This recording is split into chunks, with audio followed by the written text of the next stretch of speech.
Good morning. সকাল সকাল রাফির স্কুল দিয়ে ব্লগটা শুরু করেছি। হ্যালো গাইস, আসসালামু আলাইকুম। সকালে স্কুলে যাচ্ছি 6:30টায়।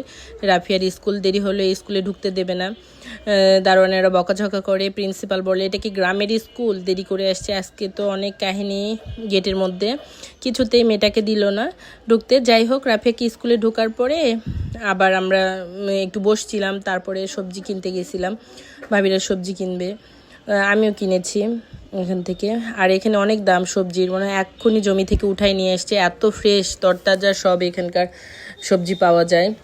দামও সেরকম অনেক বেশি দাম। বেল কিনেছি, বেল কিনতে গিয়েছিলাম।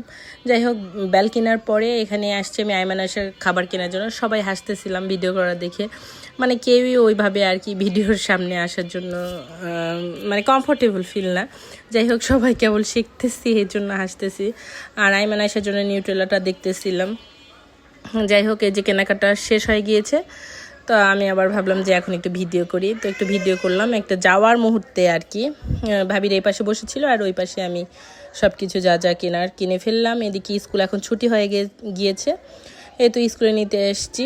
তারপরে ওরা এখন খেলে, স্কুল ছুটি হলে বাচ্চারা, তো ওরা সবাই বান্ধবীরা মিলে খেলতেছে। আর এখানে আমরা ভাবিরা দাঁড়ায় আছি। আর এরই ফাঁকে আমি আবার টুস করে একটুখানি ভিডিও করে নিলাম। আর গল্প করতেছিলাম। যে আজকের ভিডিওর হাইলাইটই হচ্ছে রওজা ভাবি আমাদের।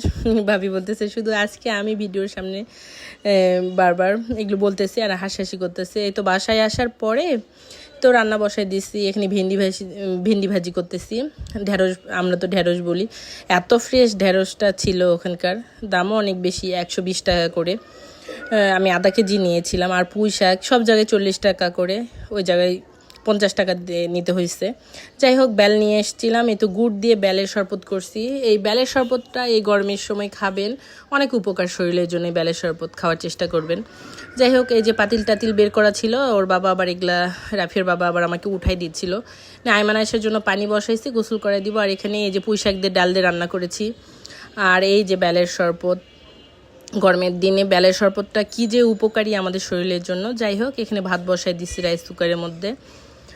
আর এখানে বাড়ি থেকে আনছিলাম, আর 3টাই অবশিষ্ট রয়েছে এখন। এই ক্ষীরা তো আমার ভীষণ পছন্দ। রাফিয়ার বাবা আমার জন্য মাঝে মধ্যেই আনে এই ক্ষীরা। আর এখানে এই যে ওদের জন্য খাবার টাবার এনেছি। তো রাফিয়ার বাবা বলছি তুমি গোছাই দাও, আমি ভিডিও করি। ওর বাবা গোছাচ্ছিলাম, ভিডিও করতেছি।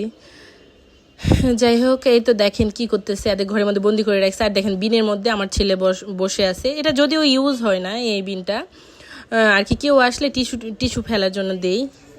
এই ছিল আজকের ভিডিও। এই যে গেটের মধ্যে আটকাই দিয়েছে, বাচ্চাটা কি কান্না করতেছে। আল্লাহ হাফিজ।